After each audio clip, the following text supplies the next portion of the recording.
아루미님은 제안서 막 써보셨어요? 많이 막 협업하시잖아요. 거의 없는 것 같아요. 그쵸. 네. 그러니까 아루미님 같은 경우는 같이 하는 분이 이 사람이랑 하면 내가 뭘 할 수 있겠다 이미 좀 아실 거예요. 근데 저는 모르잖아요. 네네. 그래서 제안서 쓰는 꿀팁이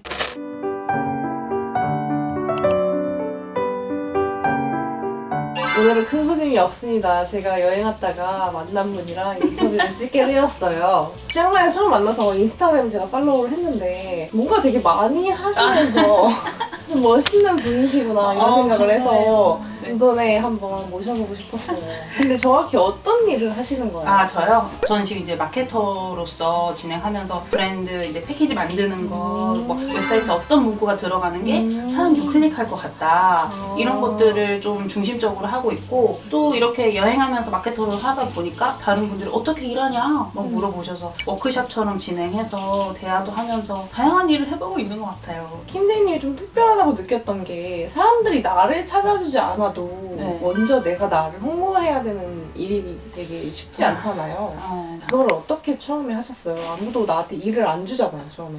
처음에는 친구들한테 전화를 돌리고 카톡을 보냈어요. 나 마케터 하는 거 알지? 그래서 주변에 마케터 구하는 거 있으면은 나 무조건 연결해주라. 뽀뽀를 보내줄게 하고 가가지고 막 와다다다 뽀뽀를 만들어서 막 보내고. 처음엔 부끄러웠는데 아무것도 못하는 게 더 부끄러워가지고 아예 그냥 하루에 3명한테 연락한다 하고 연락하고, 예전에 조금 일로 엮였던 사이라도 안녕하세요 하면서 잘 지내시냐 하면서 이렇게 하게 되더라고요. 제가 그렇게 해보니까 3주, 4주 만에 연결돼서 처음에 했었던 게 300만 원 정도 계약이 되고, 그분이 이제 계약 끝나고 나서 다음에 이제 몇 천만 원 단위의 프로젝트를 또 해보자고 하셨었어요. 처음에는 네. 그렇게 이제 지인 찬스를 썼어요. 네. 그럼 그 다음에 이제 일을 또 구하고 싶어서 했던 노력이 어떤 것들이 있어요? 근데 지금 생각하면 좀 당연한 건데 그때는 잘 못하니까 뭐 울면서 했던 것 같아요.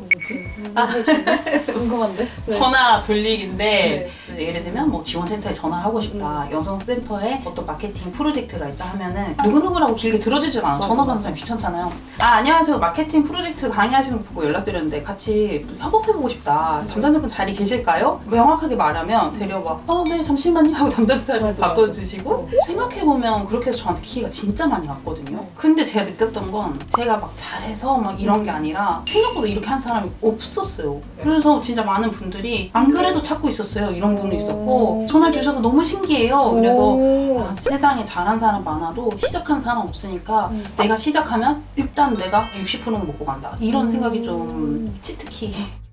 내가 맨날 찾아갈 순 없잖아요. 사람들이 나를 좀 찾아왔으면 좋겠어요, 편하게. 그렇게 하고 싶은 사람들은 어떻게 해야 될까요? 첫 번째를 나를 알려줄 수 있는 중간 보스를 찾는 거. 네. 예를 들면 어디 도시의 시청에서 연결이 됐어요. 네. 강의를 해서. 강의 끝나고 담당자분한테 여쭤보는 거죠. 시에 있는 중소 브랜드를 위해서 강의를 하셨는데 컨설팅도 하시는 거 지원 사업 하세요? 그러면 막 저희 부서가 해요. 그러면은 제가 강의뿐만 아니라 컨설팅도 하는데 추후 컨설팅 요청하는 업체 있으면은 연락 주세요. 실제로 막 2달 뒤엔가 다시 연락이 와가지고 마케팅 컨설팅인데 그때 킴제이가 마케팅 궁금하다 싶으면 전화 주세요 했다는 거예요. 그렇게 조금씩 해서 전환율이 높은 사람이 됐으니까 한두 달에 한 번씩 다른 강의했었던 이력들 한 번씩 보내거나 프로필 업데이트 되면은 보내거나 그런 연락을 했었고, 두 번째는 저는 막 잘하진 못했는데 그래도 반응이 왔었던 게 제가 했었던 업무들 과정이나 받았던 리뷰들을 막 블로그에 바로바로 올렸었거든요. 그거 하면서 연락도 많이 주셨는데 저를 표현할 수 있는 걸 좀 숫자적으로 많이 썼어요. 막 5년 동안 3,000개 이상의 브랜드를 컨설팅했던 뭐뭐뭐 한 사람입니다 하면은 머릿속에 딱 그려지잖아요. 그쵸. 정확히. 저 일부러 구글 설문조사 다 해요, 강의할 때. 만족도 97%에 뭐를 했었던 이런 식으로 명확하게 이해할 수 있도록 했어요. 먼저 제안을 하는 일이 많았잖아요. 네. 제안서 잘 쓰는 꿀팁 있어요? 잘 쓰는 꿀팁? 네. 아루미님은 제안서 막 써보셨어요? 많이 막 협업하시잖아요. 거의 없는 것 같아요. 그쵸. 네. 그러니까 아루미님 같은 경우는 같이 하는 분이 이 사람이랑 하면 내가 뭘 할 수 있겠다 이미 좀 아실 거예요. 근데 저는 모르잖아요. 네네. 그래서 제안서 쓰는 꿀팁이 일단 쓰기 전에 그 사람한테 질문을 무조건 해요. 만약에 브랜드사다 라고 하면은 이 브랜드 언제 출시됐고 받고 사람들 반응은 어떤가요? 재구매율은 어때요? 사람들 리뷰 이렇다던데 리뷰가 잘 올라오나요? 담당자님이 느끼는 리뷰는 어떤 내용들이에요? 처음에 상품 기획할 때 의도가 같나요? 최근에 했던 마케팅 중에 어떤 게 있나요? 물어보고 블로그 마케팅을 만약에 했다고 해요. 네네. 좋았던 점, 안 좋았던 점 하면은 그 분이 그 마케팅을 시장을 바라본 관점이 저한테 느껴지잖아요. 그래서 거기에 맞춰서 이제 제안서를 쓰는 거죠. 이 사람한테 필요한 내용을 쓰고 제안서는 PPT로 여러 장 쓰는 버전도 있고 이메일로 간단히 아이디어를 주는 경우도 있고 워드로 한두 장 하는 경우도 있는데 담당자님이 보시고 내부적으로 소통하시기에 어떤 파일이 좋아요? 그런 거 했었을 때는 어필하기가 좋았고 하나 더 하면 20분 정도만 저희 좀 대화 좀 나누자 해서 20분 동안 대화하면서 이 담당자 많이 쓰는 단어들 있잖아요. 뭐 예를 들면은 매출이 일어나야 되고 수익이 와야 되고 300을 쏟았으면 3,000원 벌어야죠. 이렇게 말을 하면은 매출의 밑거름이 될 수 있도록 컨텐츠 생성을 한다. 이 사람이 자주 쓰는 단어를 제가 좀 쓰면서 읽었을 때 그 사람의 고민이 좀 풀릴 수 있게 노력하는데 근데 제가 말하는 거 말을 되게 잘하네요. 그러면은 이제는 나한테 먼저 제안이 오기도 할 거 아니에요. 거절해야 되는 상황이 있을 수도 있잖아요. 네네네. 어떻게 거절하세요? 그런 고민을 사실 일주일 동안 했거든요. 네네. 어떻게 거절할지 몰라가지고. 근데 친구한테 제가 이런 고민한다 하니까 노라고 빨리 말하는 것도 예의다. 왜냐면 그 사람은 너가 노라 함으로써 다른 기회가 들어올 수 있는 문이 생긴 거거든. 아 그걸 듣자마자 바로 명확하게 해야겠다 해서 좀 솔직하게 말씀드렸어요. 그 저는 프로젝트가 다 끝났는데 마무리로 좀 랩업을 해야 될 시기이기도 하고 제 스스로도 여행에 좀 집중을 하고 싶은 시기다.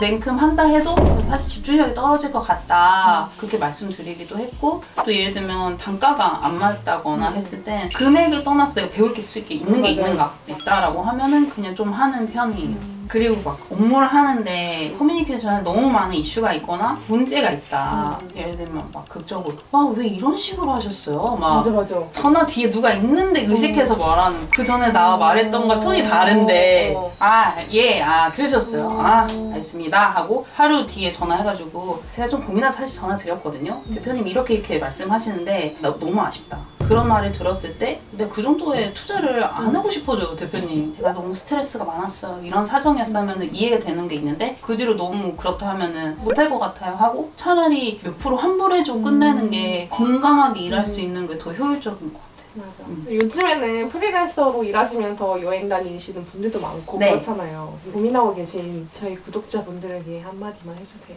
맨날 거절당하고 저 일이 안 들어와가지고 진짜 짜증나가지고 다시 회사를 갈까봐요. 거절이라는 것도 해봤으니까 당하는 거니까 쉽지 않은 거 하는 거 진짜 멋있다. 근데 계속 거절 당해봐야 한다. 진짜 눈찌끔 갖고 해보고 솔직히 망해도 뭐 영원히 80년 동안 너 망했다 소리 듣는 거 아니잖아요. 맞아요. 회사도 그랬어요. 퇴사할 때도 사람들이 무섭지 않았어요. 그런데 그 회사가 그렇게까지 막 세상에 둘도 없는 회사 이런 건 또 아니니까. 맞아요. 비행기 타면 보이지도 않은 사죠.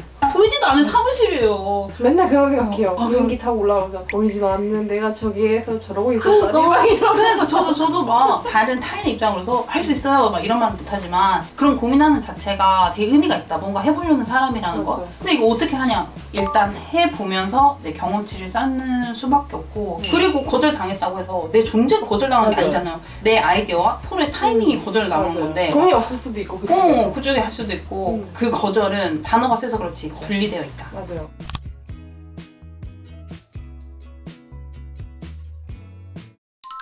오늘 저 덕분에 저도 많이 배웠어요. 나중에 제안서 쓸 일 있을 때 참고해서 해볼게요.